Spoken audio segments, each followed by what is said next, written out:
الرحمن الرحيم. هنعمل مع بعض النهارده وصفه كوسه بالفراخ سهله خالص، مش هتاخد معاكي دقايق في التحضير وهتستوي معاكي على طول. انا اقول بسم الله على طول في الوصفه.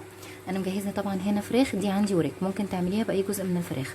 متبلاها التتبيله الاعتياديه بتاعتي، بصل وليمون وكزبره وفلفل اسود وملح ورشه حبهان وجوز الطيب، وسايباها من بالليل للصبح. نيجي بقى لتحضير الصوص. عندي هنا عصير طماطم، هحط عليهم بصله مبشوره ناعم وعليها رشه فلفل اسود وكمان نص معلقه ثوم مفرومه. المنكهات اللي عندي ملح حسب الرغبه، وكمان 7 بهارات ورشه جوز الطيب ورشه نعناع وكزبره ناشفه.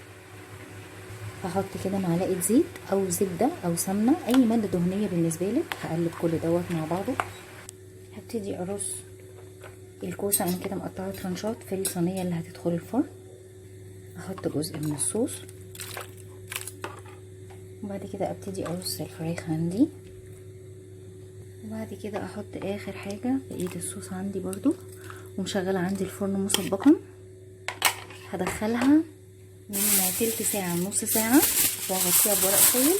بعد النص ساعه ما تفوت هشيل الورق الفويل واحطها تحت الشوايه 10 دقايق لحد ما تاخد عندي لون.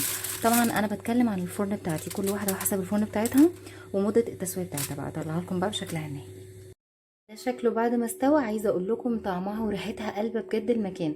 يا ريت تجربوها وتسيبوا لي كومنت تقولوا لكم فيها ايه، وما تنسوش تفعلوا الجرس عشان يوصلكم كل جديد. ولو عجبك الفيديو لايك وسبسكرايب وشير، وان شاء الله هنزل لكم وصفات تانية جديده.